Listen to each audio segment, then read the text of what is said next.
자, 보통 보험금을 노리고 뭐 결혼도 하고 그래서 살인 사건이 벌어지는 일도 있는데 이번 경우에는 굉장히 황당한 얘기들이 많이 숨어 있습니다. 자, 자신이 죽인 거를 숨기기 위해서 여러 가지 장치들을 마련을 했고 결과적으로는 또 보험금까지 타지 못한 이런 일이 있었는데 이동영 차장과 함께 자세히 알아보겠습니다. 이동영 차장. 네. 자, 어쨌든 이 두 사람이 한 남성이 더 나이가 어렸었나 보네요. 그렇습니다. 7살이나 나이 차이가 났었는데요.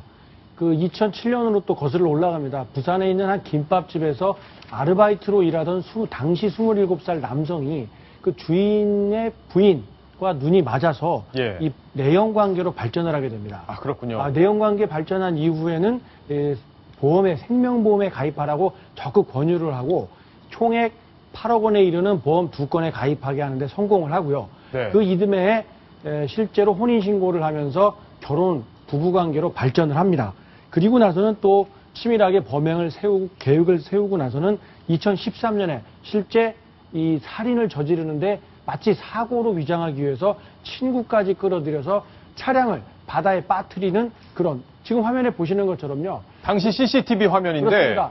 지금 차가 들어가고 있죠. 예, 갑자기 후진을 해서 예. 차에 빠지거든요. 네. 그때 이 가해 남성과 그리고 내연관계를 맺다 부부관계로 발전한 부인 그리고 이 남자의 친구 모두 3명이 타고 있었는데요. 3명이요. 운전은 이 가해 남성의 남자 친구가 했는데 자신은 뭔가 물통을 가지러 오겠다라는 명분을 만들어서 차에서 빠져나온 직후에 갑자기 친구가 친구의 부인을 태운 상태에서 급작스럽게 후진을 해서 바다에 빠집니다. 예. 본인은 미리 창문을 열어놔서 그쪽으로 탈출을 했지만 이 부인은 빠져나오지 못하고 이 물속에 빠져서 그대로 숨졌거든요. 그럴 때 마치 이 물통을 가지러 갔다고 주장했던 이 남편은 구하러 가는 것처럼 바다에 뛰어들어서 뭐 구하는 척까지 할 정도로 치밀한 연기를 했고 했군요. 경찰에 119에 신고를 해서 구조해달라고 다급한 목소리까지 내는 그런 연기를 보였지만 결국 이 모든 게 장기간에 걸친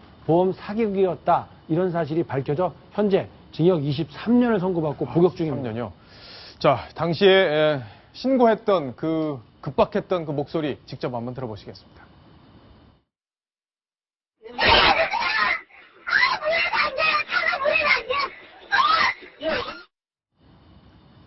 자, 저 예. 피해 여성의 목소리죠? 그렇습니다. 피해 여성도 저렇게 다급하게 신고를 했을 정도로 상황이 급박하게 돌아갔었는데 이 남편은 정말 모든 사람들이 가증스럽다라고 판단할 정도로 구조하는 장면까지 연출을 했지만 결국 경찰 수사를 통해서 모든 범행이 탄로가 났습니다. 근데 어떻게 뭐해서 덜미가 잡힌 거예요?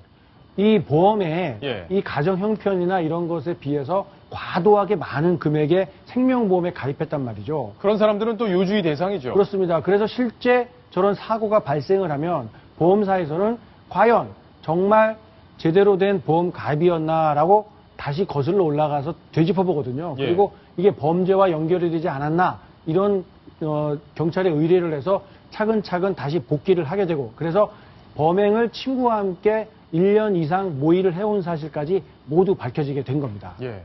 자, 손정혜 변호사.